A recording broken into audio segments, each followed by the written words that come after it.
Good afternoon. I'm Simbri Ross, Grants Program Manager for the Nonprofit Security Grant Program, along with Charles Madden, the Grants Management Bureau Chief, and Tristan Reed, the Grants Management Officer, my supervisors with whom I consult regarding issues that may arise on your project.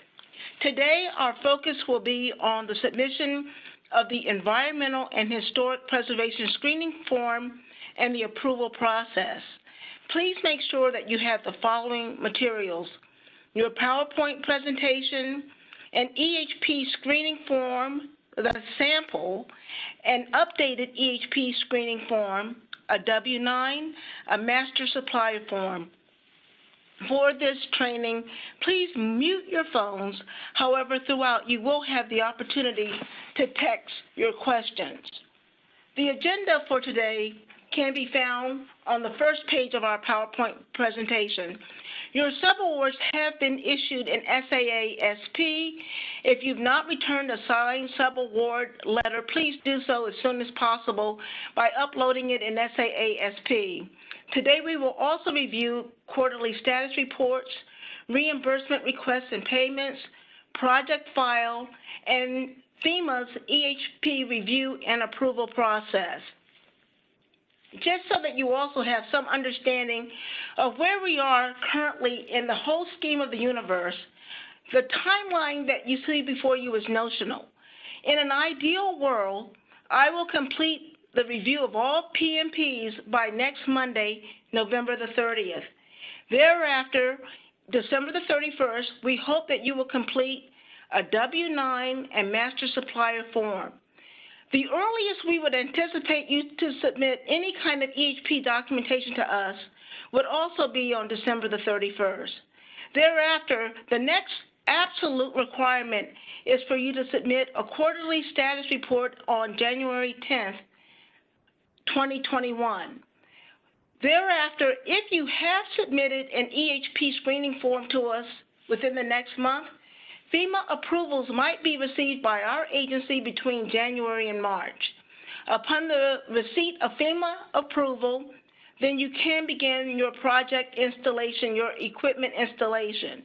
In June, possibly the earliest date that we would anticipate you to submit reimbursement requests to our agency. Again, these are not requirements, but this is a sense of the overall earliest timeline that we would expect your project to move forward for 2020.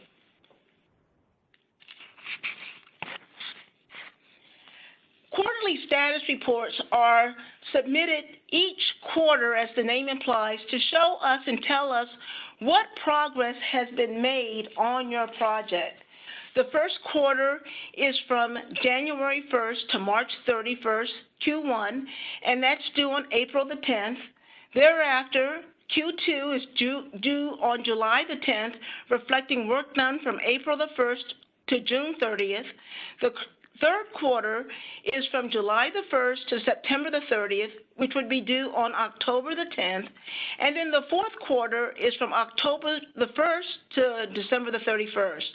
Your first QSR is due on the 10th of January to reflect what did you do from October the 1st to December the 31st. You will tell us your current progress, your accomplishments, your predicted spending for the next quarter, and identify any problems or risks that you might have encountered.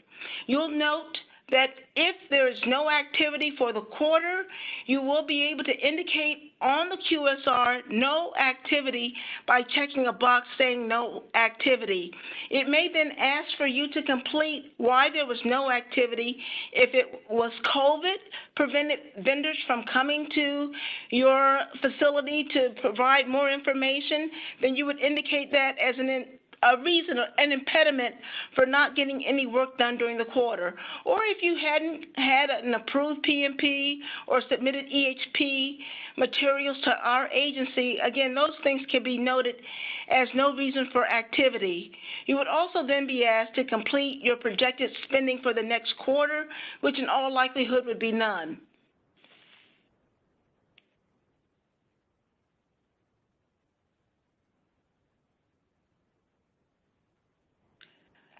We are next going to review reimbursement setup. As you know, the way that this program operates is you expend funds after you receive EHP approval for which you are then reimbursed. In order to establish an account for you, we must first have a completed W-9 using the proper version of the W-9 which you've been provided, a 2018 version. We also must have you complete what's known as a master supplier form. We want you to get this information to me via email and upload it in SAASP by the 31st of December. That will establish you for check payments only. We will be providing more information about how to establish an ACH account with the Office of Contracting and Procurement Center of Excellence. A new process is being implemented by that office, and within the next week or 2 weeks, we'll be giving you more instruction via email on how to contact them directly to set up ACH payment.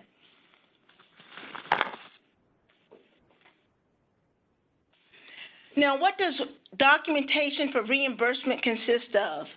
An invoice that should be itemized showing us who was your vendor, what did they do, what is the date of your purchase, what was installed, and what is the amount of the purchase. It should be very, very clear so I can see whether the work done corresponds to the work that is part of your project and set forth in your PMP. You must also submit to me, and all of this is submitted as an email attachments, proof of payment. And proof of payment is a canceled check, the front and back of a canceled check, or your entire credit card statement reflecting payment or purchase to a vendor. All information is submitted to me as an email. It's also important that on all email to me, in the subject line, include your project ID number, the name of your organization, and what is your reimbursement total request amount, and break down that amount so that it is clear. But also make sure that whatever you mail to me, you keep a record of that submission in your own project file. So whatever you send to me, you should also retain for your own records. We touched on this before. Charles, will you go through the project file? Sure. So as Sembri mentioned, I think there's several things that you would want to have kept on your side. The materials that you send to us, we definitely appreciate receiving, and we'll handle those on our end, but there is an expectation that you would have on your end of things a mirror file that basically includes all the documentation that you have both sent to us, as well as documentation you need to explain what your project was all about and what it achieved. We do use the SharePoint system that you were introduced to a few weeks ago as a way of interacting with all of our subrecipients, and certainly you can store files there, things like your environmental historic preservation records, the W-9 and the ACH enrollment forms, the master supplier form that Sembri just discussed earlier. But you should keep those same files in some record system on your end as well, so you have a completely independent version that's always going to be yours and is not dependent on our record keeping system. I have laid out here a suggested organization for a project file structure, be it either a paper file structure, if that's how your organization keeps records, or if you have a electronic filing system, you could organize your folders and file structures this way. You would want to have a copy of your subaward letter and make sure that it's a signed subaward letter. You would also want to make sure that you have any grant adjustment notices. So if the extension period was extended, to include also the grant closeout letter. You would want to keep a copy of the grant application guidance, the NOFO. That's that document from FEMA that described the entire grant as a whole. You would want to keep a copy of the terms and conditions, and you can get those from SharePoint. We do include them as links to download those files right where you retrieve your award letter. You would want to include your EHP documentation and approval letter. Now, the way we've handled that more recently is that you might upload an EHP file in SharePoint. We might upload any final revised copy as well, and then we'll ultimately get our approval letter from FEMA, which we will put in SharePoint and give to you. You want to probably save a copy of that in your record as well. Relevant correspondence with the SAA, to include approvals, questions about allowability and responses, things like that. A subrecipient handbook that also we make available as a link in SharePoint. I would suggest you download a copy and put it in your file. The project management plan and all previous approved project management plans. These plans hopefully don't get modified frequently at all, but if you do have a version 1, version 2, version 3 that were approved, you should probably keep copies of that on your end. When it comes to the purchasing and procurement that you do, you would want to keep copies of your contracts and purchase orders, also records of the bids you received, potentially if you have a bid selection process, the notes or relevant outcomes of that selection process. Again, you'd want to keep that in your procurement file. Invoices from vendors, proofs of payment of paying those invoices, you definitely want to keep that. The reimbursement requests you send to the SAA. It's very helpful for our subrecipients to keep records of which amounts they've submitted, when they submitted it, and that way you can match up to when you receive payment from the District of Columbia government. You'll be able to reconcile those two records. The quarterly status reports you submit, as well as any materials you might have gathered to submit those quarterly status reports, reports from vendors, reports from your staff, potentially a financial report that you might have received from your finance office. Those would be things you'd want to save in a quarterly status report organization. And then proof of the completed work, photos, diagrams, examples, things like that.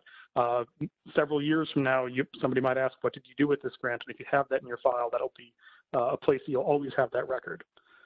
So I think that that's kind of a suggested organization. If I was to put an electronic file structure together, I would probably be labeling my folders in these topic areas and start organizing the documents I have in those areas.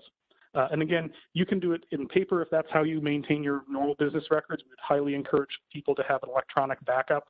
And hopefully most of you are storing your files electronically in some way that might be backed up on either a network drive, periodically backed up onto potentially a removable hard disk.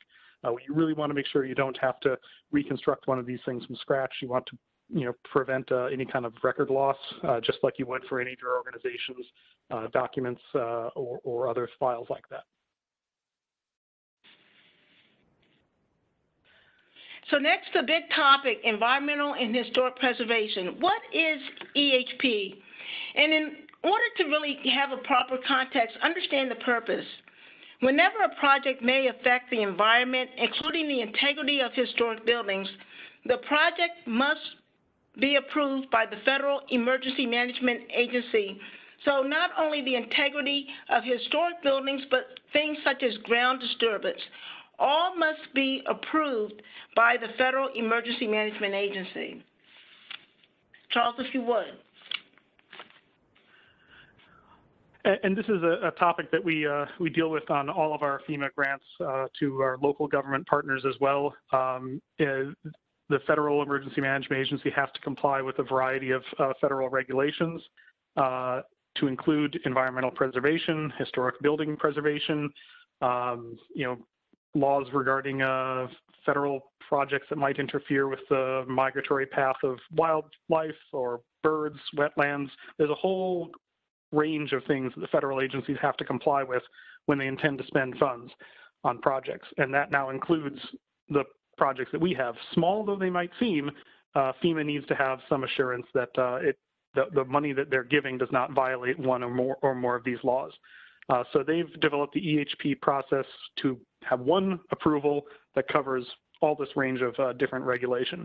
And in some projects, it might seem a bit silly or obvious, but again, FEMA doesn't know your project that well. They don't know your facility that well. So to them, they need you to give to us so we can give to them the proof that there's nothing to worry about. Or in some cases, your organization might be in a very sensitive historic district, and it might be on the national list of historic landmarks. And in those cases, they need to make sure that the project is being done in such a way as to not diminish the historic quality of the project. We have, EHP can be either very quick and easy, or it can lead to a fairly drawn out and protracted discussion with your local historic preservation board. So I think filling out the form is the first step, and then FEMA will take it from there. And may we also emphasize that there should be no expenditure of grant funds whatsoever, even deposits, before you have EHP approval from FEMA. The mere submission of documents to me or uploading documents to SAA-SP is not the submission of the documentation to FEMA. We cannot stress enough that if you do not comply with this requirement, you risk forfeiting your entire subaward. So it is very important that at this juncture, you might be getting calls from various vendors asking for, basically soliciting business from you to help you with your project. It is important that you not give anyone, any vendor, any supplier, any type of deposit or down payment of any amount before you have EHP approval from FEMA.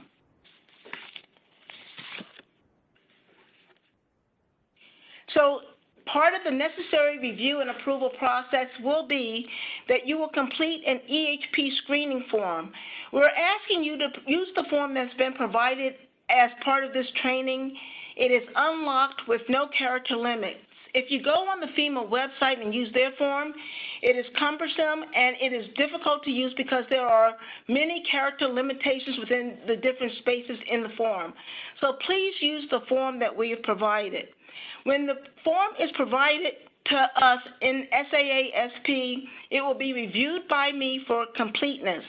If I believe that the information set forth is clear, accurate, and sufficient, I will then provide it to FEMA for review.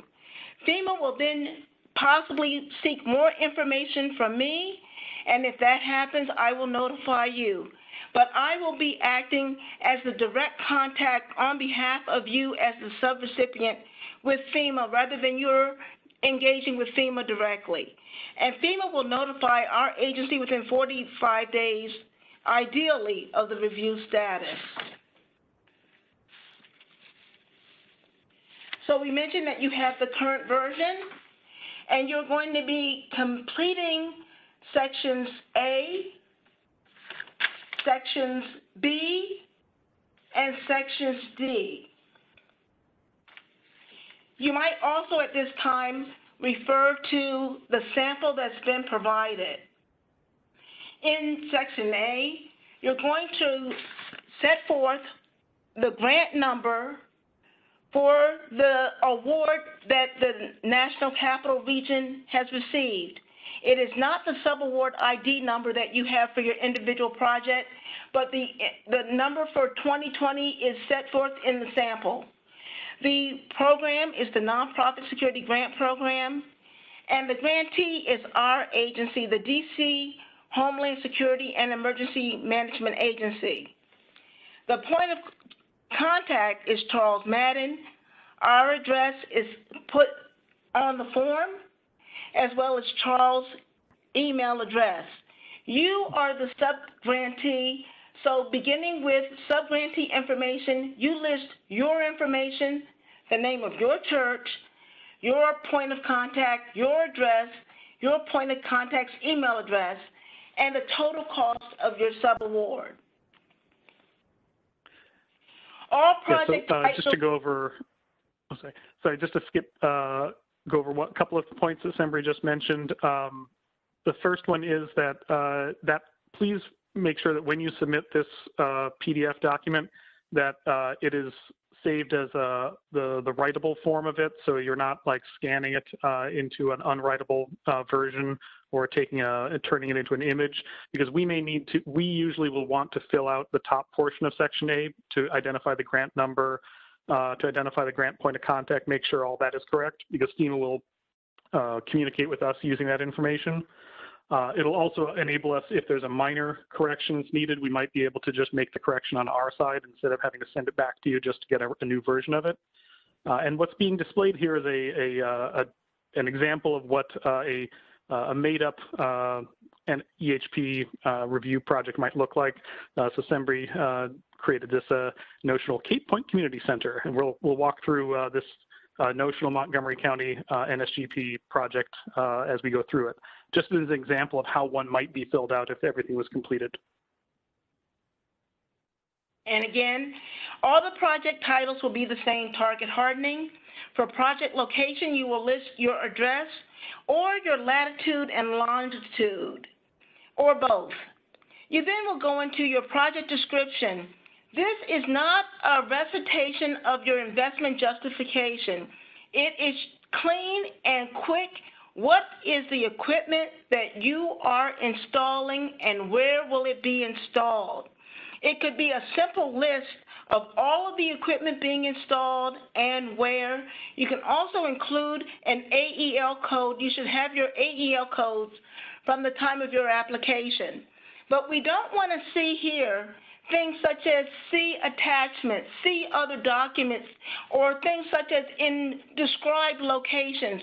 Be specific as possible about where things will be installed. And one reason why it's taking a bit of time on the PMPs, I'm trying to have you have as much specificity as possible about the installation location of equipment. So you might be able to cut and paste information from your PMP and use it to a great extent in this project description area on your EHP screening form. So there is a method to the madness.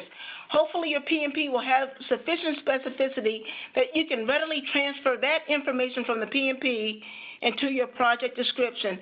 But please don't go into all of your reasons for why you need the subaward, because that's not the purpose of this document. You've already gotten the subaward and you don't have to convince someone why you need it.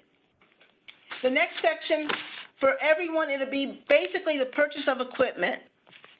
Training and exercises would be completed if there's something called full scale, but if it's a classroom-based exercise or training, really there's not a need for EHP. And if you have a particular question about that, if your project is solely, say, contracted security personnel or classroom-based training, then there's an exemption for EHP, but you can talk to us more about that if that would be the totality of your project. But for 99% of you, you would just check one box, purchase of equipment. The next section you will complete is section C, project type details. You will indicate for the line corresponding with A, the quantity and type of every piece of equipment that you are purchasing. If you're buying 20 cameras, 2 DVRs, 5 monitors, 2 fences, 10 bollards, you list all of your equipment specifically and the quantity of each type of equipment. You also, for the line corresponding with B, write the appropriate AEL codes. You're using only category 14 and 15. We should not be seeing things saying 21, 4, 8, or anything else, because under this subaward, only category 14 and 15 equipment is allowable. You then would go. Sorry, a couple just other points to add here. The first is that in section C, there's a section here for every single different type of expenditure that you checked in section B. So if on the previous page you checked the purchase of equipment, you have to answer on section C the equipment section, which is that first set of questions. If you had also checked training and exercises, you would also then have to, in section C, answer all the training and exercise questions. So that's another reason to maybe be judicious about how many different things you check in section B, because you'll have to answer all these questions in the next section for each one you did in the first one.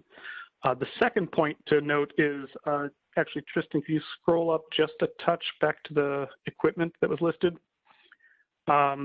In, I believe, the current version of this form as we have it, the box there is relatively small. It will accept all the information that you type into it or copy into it, but it might not all show up. You'll have that little plus mark on the side. So you'll see that there's more text. For that reason, it's one good reason to, in the summary description, write out everything in that one larger field that you have more room to write in and you can see it all. It's also a good reason to maybe potentially write some of your answers in another document, like a Word document or something like that, where you can see everything. And then you might find it easier to copy paste into this answer box right here instead of trying to type it by hand and then lose track of where you're at. So it's a little bit of a difficulty with the PDF form that FEMA gave us. Apologies there. But I do find that for most of this, it's easier to have the information somewhere else and just copy into this template. Then the next section that you'll complete is Section D, Project Details. And in this section, you're going to say exactly how the equipment listed will be installed and where.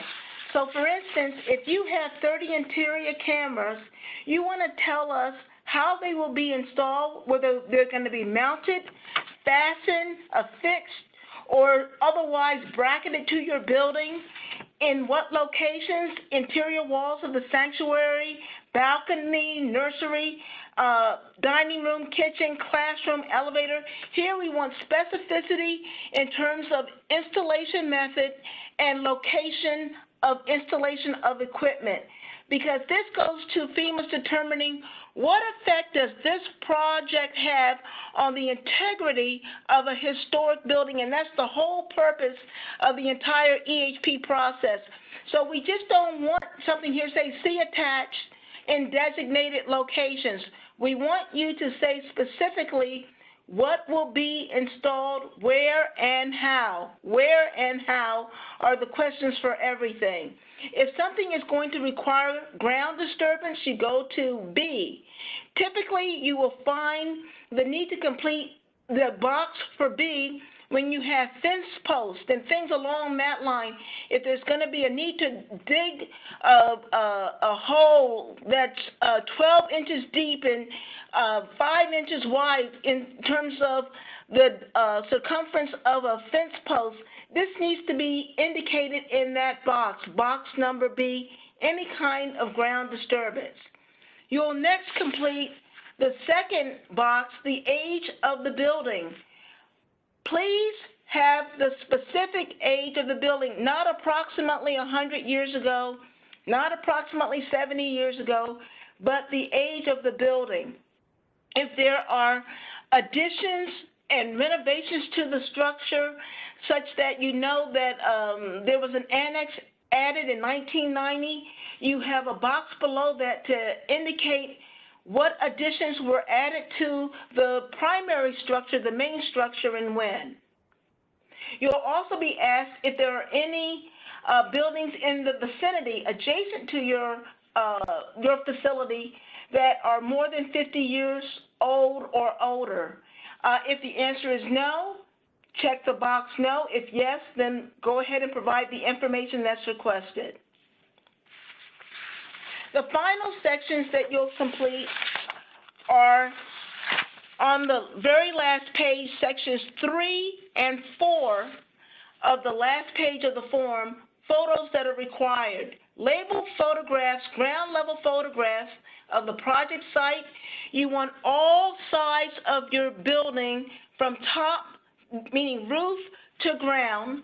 You want to show photographs that are labeled with the installation locations of every camera, every piece of equipment, because FEMA has to see the impact of this installation, again, on the building and the integrity of the building. If there's ground disturbance, photographs showing, aerial photographs that show the extent of ground disturbance. We want labeled color photographs of the structure from each exterior side, and we've already mentioned that. If there are any technical drawings available to provide them, provide. And in the fourth box, This is usually completed if you've had FEMA approval in the past. So if you had FEMA approval in 2015, then you would check the appropriate boxes indicating what type of approval that you had and provide that as part of your package. Charles, anything to add? No, I think a couple of points that we'll probably cover at the end when we're answering some of the questions that have shown up in the chat. But in this last section, section 4, has there been any previously approved EHP for this project?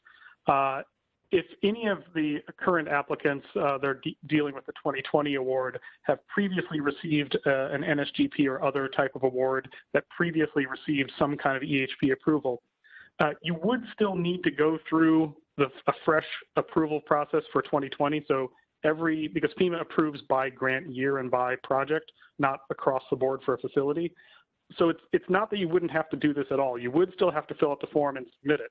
But if you've previously had an EHP review of your facility, that will actually, in most cases, help FEMA get through it a lot faster because they can just look at their prior review and check off, oh, we've already figured out this not in a wetland, it's not in a historic property, doesn't have any issues with drainage runoff into streams and things like that. So if you have a previous approval, definitely note it here. If you can identify it by the grant or the year, if you have the previous approval letter, that would be very helpful. So go ahead and build your case as best you can, but you will have to do a fresh EHP for every subaward you receive, even if it's for a continuation of the same project. That's just the way FEMA does its approvals, but it will go much smoother for somebody who has previously been reviewed or approved. In addition, if you've had other kinds of approvals for a sensitive property renovation, like for instance, some portions of I know in DC, there's the Old Georgetown Board has this whole approval process for any physical modification of the structures that are in the Old Georgetown Historic District. If you've already gone through the process of receiving approval for something and it's related to the project you're currently doing, you could potentially identify the similarity. Now, they'll still have to go through the whole fresh review process, but anything you can do to add to build the case that this has been looked at, the appropriate authorities have been consulted. Ultimately, FEMA will check with the State Historic Preservation Office for anything that's in a historic district, but if you can point them in the right direction, that can sometimes make things go a little bit faster. And one thing we do want to note in terms of the PowerPoint presentation, what are common problems, issues that can hold up approval, incomplete and confusing answers. Using an old EHP template, if you use the form that was a paper form 6 years ago, that's not the form to use today. There's one form to use and we've provided it. Not describing the project in the space provided at the end of Section A, not providing building age, not submitting photographs, not labeling photographs, and losing track of approval status. I try to maintain some regular contact with FEMA for updating of approval status, but you should also follow up with me on a regular basis if there's been a delay on the status of your project. So we do have some sample photographs that we think give you an idea of what's idea from Union Station. For instance, this would be the installation of cameras. A labeled photograph means you have the name of the type of equipment that's being installed, and you have the specific locations indicated by stars or asterisks or arrows. Where exactly are those cameras going? You're not going to give us a photograph that has nothing on it, that's totally blank, no text about what equipment would be there, and no more specific marking about exactly where that equipment is going to go, because that will delay the whole process. And in fact, I will not even send the packet to FEMA until the photographs are properly labeled. So you have a first sample, we have a second sample. And on this one, just to jump in here, there's a couple of points to make about this particular photo and why it's a good example. For one thing, it's close enough to the area being installed that you can actually see where things are going. but it's a little bit far enough away that you can see a little bit of surrounding context. For instance, you can see on the ground that the ground is all paved. So this way, when you're answering the question, is ground disturbance needed? And if so, what's the current condition of that ground? If, for instance, that camera on the post needed to have an electrical line run to it, probably a better version would have shown the electrical line, but if it's already wired, you can kind of see it. If they did need to disturb this ground and dig a trench to install a cable to either run power or get the video back, the reviewer could look at that and see this has already been fully disturbed. This ground is not natural. It's not a pristine wilderness. This is paved ground. So it's not a big deal if you crack it open again, lay a cable, and pave it back over again. That's not having any impact on the environment. So the surrounding, also on the issue of buildings in the surrounding area, you can kind of see from right to left, there's not a whole lot of, there's not the Washington Monument's not right next door to this. The Lincoln Memorial is not standing right on top of this facility. You're not really impacting any major historic, areas by making installation of cameras in this area. So again, the pictures that show what you're doing, where you're doing it, but also a little bit of surrounding context can really be helpful. And I'm hopeful that in today's modern world where most people have phones with cameras on them, that it's easier to take and produce electronic versions of these photos all around the facility. I don't want to hopefully get 150 photos, but if 2 or 3 photos would tell a better and more complete story than just one, it's usually better to give the full picture than to try to skimp. And may I just add, if you do have 150 photos, have them be one PDF package that's uploaded as one item in SAASP instead of 150 different uploads in SAASP. So make everything one package to the extent possible for your photographs. It really is very helpful for us in reviewing your material. But also for sample 2, you get a sense of an interior photograph, and you clearly can tell where these cameras are being placed in an interior location in Union Station, again, as Charles stressed, to get a sense of the impact on the integrity of the building and the context for the installation of equipment. You do not want to have pictures that zoom in specifically on the camera so you have no idea of what's surrounding that camera installation location. So again, from roof to ground, the whole wall is your standard. To have a comprehensive picture of the entire area from ceiling to floor is what you want when you're showing camera locations. And again, the labeling of the type of equipment, the stars and the arrows to show specifically where the cameras will be located. And the next photograph is an area photograph showing where cameras would be located, but also this would be a great kind of photograph if one were to install a fence or something in the perimeter of a facility, and something like this could be retrieved from Google Maps or some other type of mapping service, but this is the type of aerial photograph that is ideal in terms of completing your packet for EHP for FEMA review.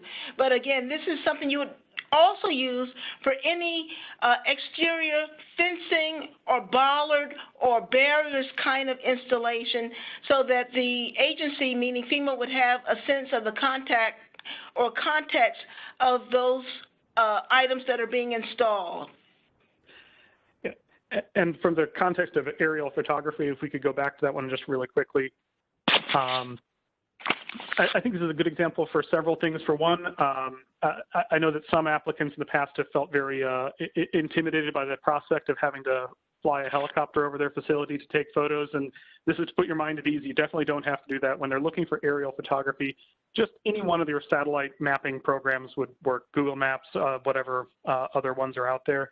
The purpose of it is really just to put your facility in context so they know where you are, and then this one in particular did a really good job because in this densely packed urban area, Union Station here, the property outline is drawn in red, so you can kind of see, what's the Union Station as opposed to the building next to it. And then within it, they also did a little yellow line right in front of the building showing where the bollards were going to go. I would encourage anybody who's doing a fencing project or an outdoor lighting project especially one where there might be ground disturbance needed to bury lines, to go ahead and use those kinds of photo markup features that you find in MS Paint or PDF editor or PowerPoint, just to draw where things are going to go. If there's any kind of burying of lines or other kind of things like that, just draw those as well, and then present it that way. It's very unlikely that anybody should feel the need to get on a ladder and get up onto your roof for anything. I don't think that's really what the purpose of this is for. So I think just use your Google Maps, mark it up, and that should answer that portion of the question. And if you're not all that great using technology, you can use a pen and draw arrows and stars. So if worst comes to worst, draw arrows and stars and scan the document and send it to me. Okay, so hopefully at this point we'll have a chance to review some of the questions. And we have also provided the contact information for Charles, including his cell phone number. For me, it's better to contact me by email. So the best form of contact, which I will probably respond to anytime or anywhere, is email. Are there questions that we have? Okay. I can go through the chat, and there's a few questions that have piled up. One was about an award letter that might have an incorrect name for an authorization official. And for that one, we're flexible. You can scratch out the name, correct it, and just have the right person sign it. That's fine for us. However, if we do have the wrong name on that, we would want you to get in touch with SEMBRI to make sure that we know who the correct authorization official is, so we can change that in SharePoint. You do not have the ability to update your authorization official in SharePoint, so if it does change, just get in touch with us and we can change it for you. Now, if your authorization official doesn't want to sign something that has the wrong person's name on it and doesn't want to just correct it manually, we can produce another one, but I think our first option would be just to sign the letter that was sent. SEMBRI, I think people had asked about copies of the presentation. Will we be able to get a copy of the presentation out to this group after the call? When you say copy of the presentation, do you mean a recording or the PowerPoint presentation that was provided as an attachment? First, the PowerPoint. Everyone should have had the PowerPoint presentation attached. There was an email sent Saturday morning, and if you don't have it, please let me know, and I'll send it to you again with all the other attachments. Check your junk file also. We've been told that some things might have gone to spam or junk.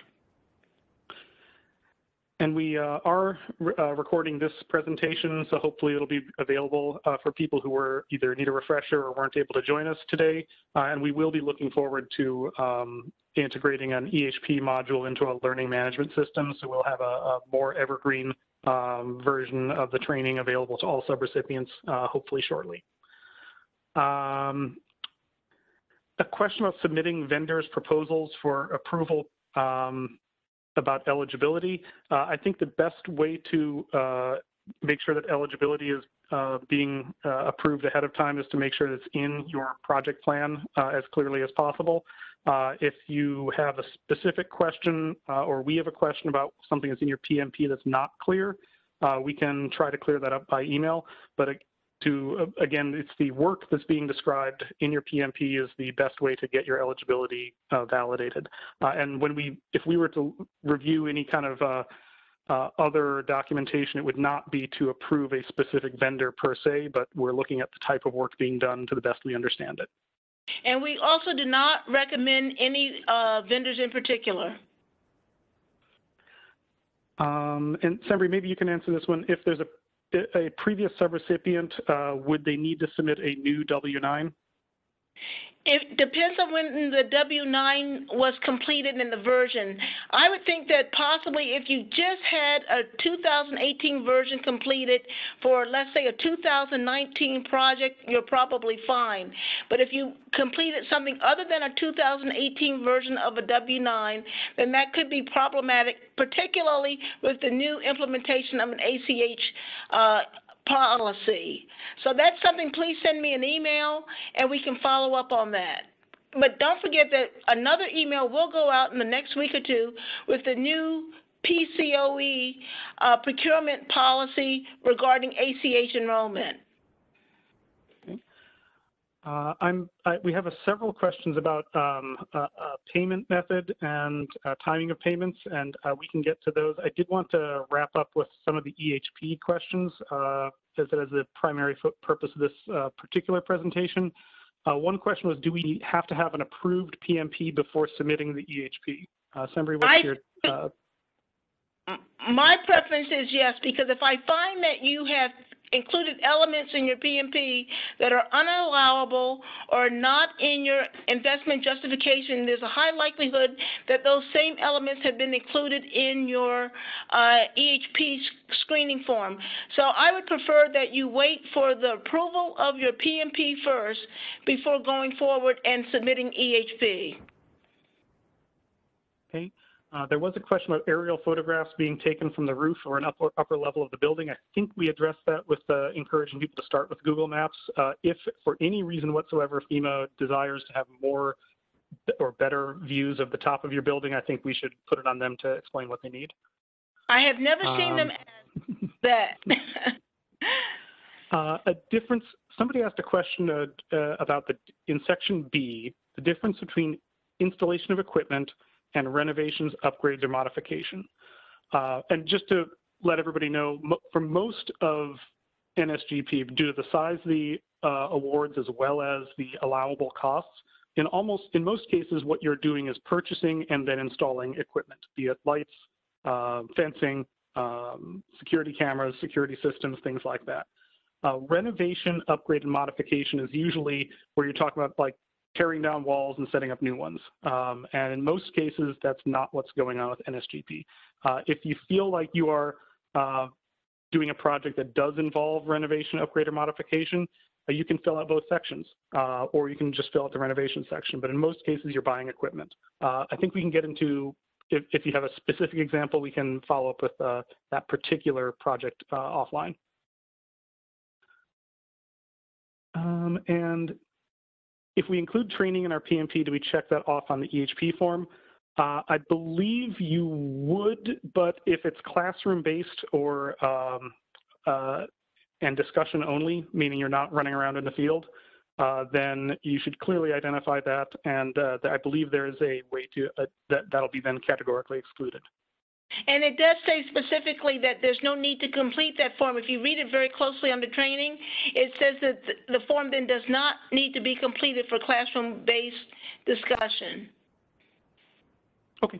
Yeah, thanks for clearing that up, Sembri. And do we complete one EHP for everything or for each phase of the project? Sembri, what's your take on that?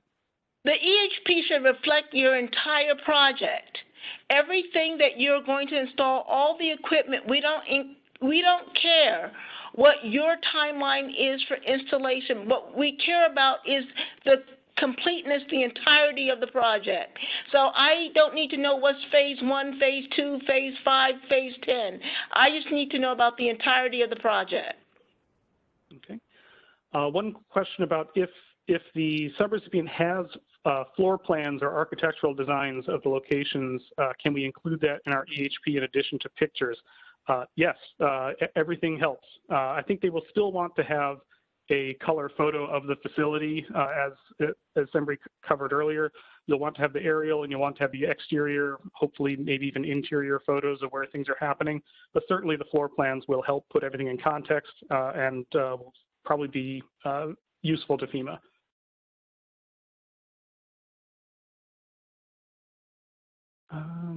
And our question, are new doors renovations? I believe that since doors themselves show up in the AEL as equipment and you're purchasing and installing doors, you would probably describe it that way. And clearly your photos and your descriptions of what you're doing will answer that question. And I think that FEMA will understand what you're talking about. Particularly if doors are being installed into existing frames. Okay. If they're being installed in existing frames, it would not be renovation. Right. And we did have a novel question. Is compliance with DavisBacon Act required for a nonprofit security grant since construction and renovation are generally prohibited? And I think that is the answer to that question, that if it's not construction and construction is not allowed, construction being creating a new building where one wasn't there before, then you would not be doing construction and therefore you would not be required to comply with DavisBacon.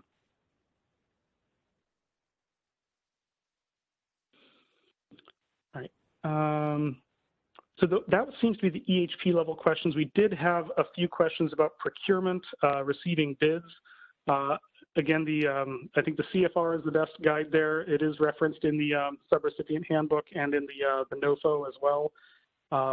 For truly micro purchases, you might not need to get bids, but you would have to go try to attempt to spread around your purchases amongst multiple places. I would highly encourage everybody to get bids for any purchases that are over the micro purchase threshold. You're under 150,000, but you're over 2,500. Please solicit 3 bids and keep a record of those bids as well as your decision-making process.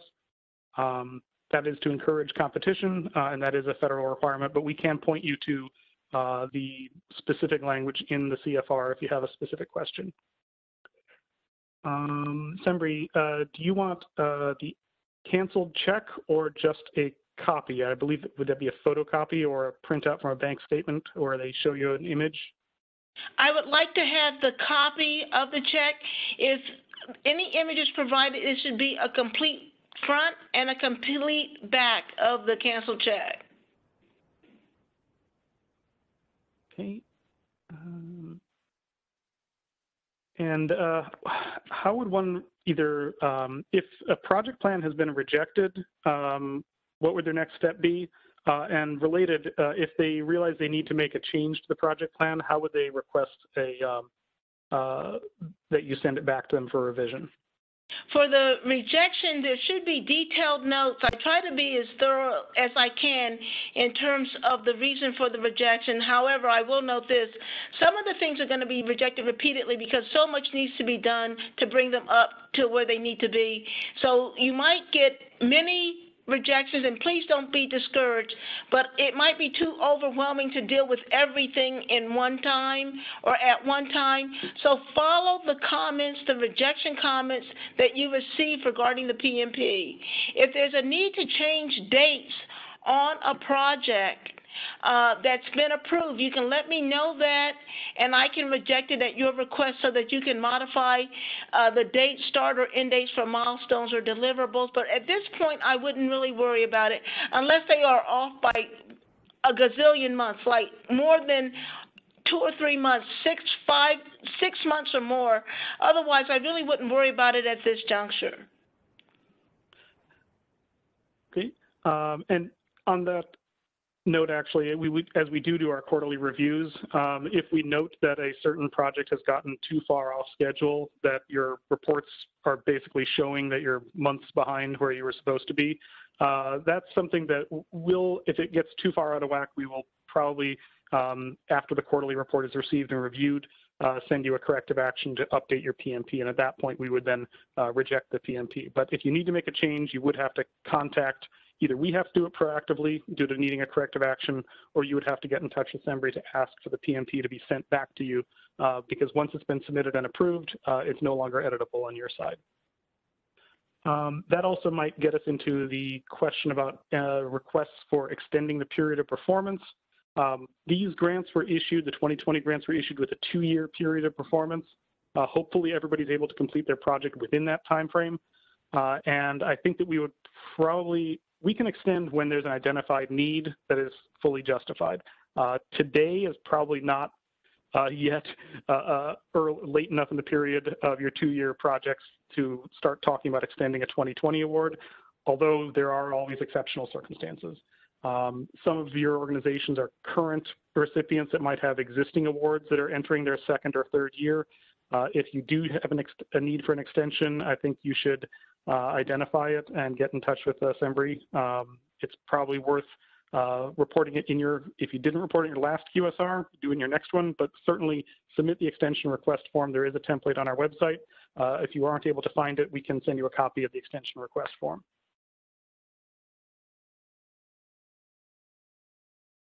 And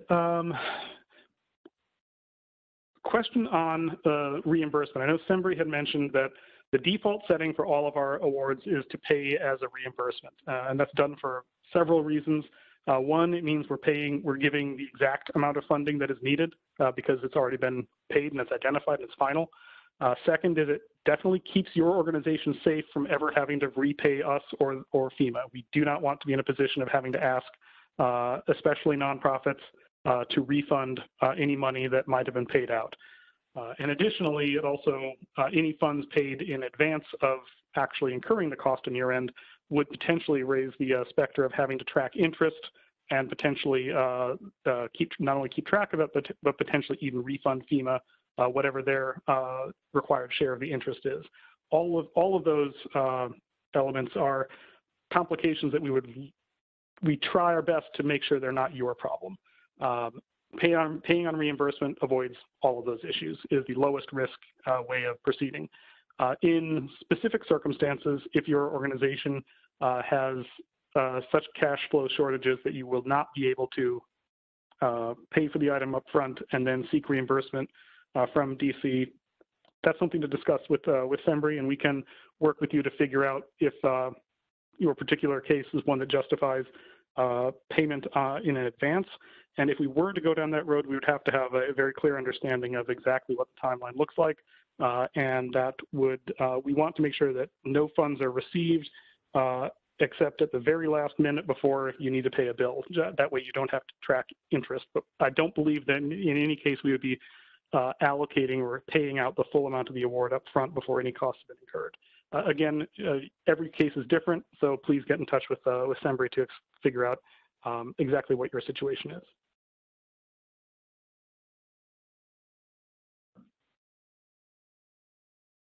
And I don't know if Sembri or Tristan, if I've gotten to all the questions that were in the chat.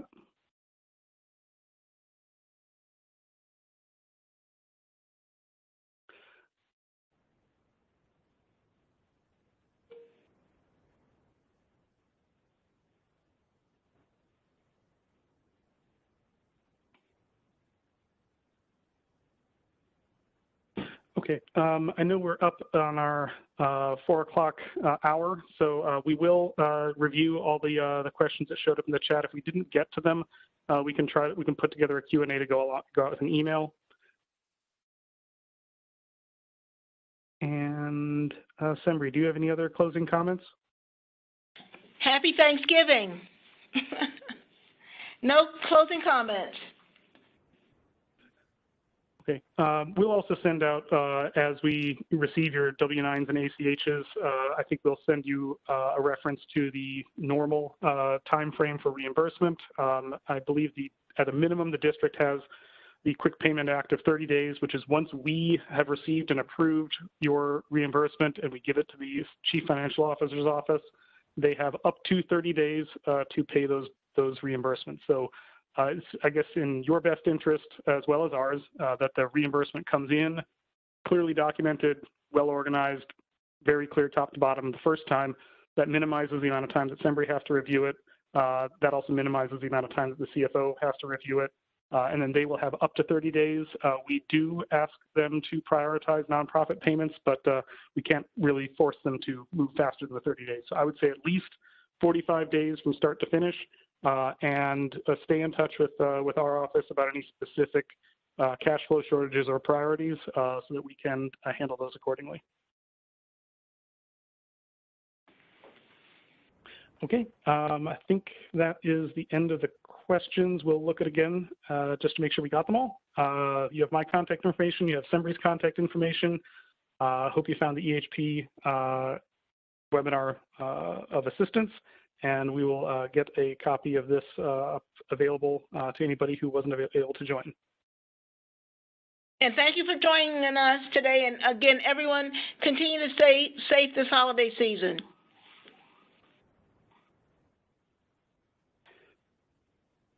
Okay.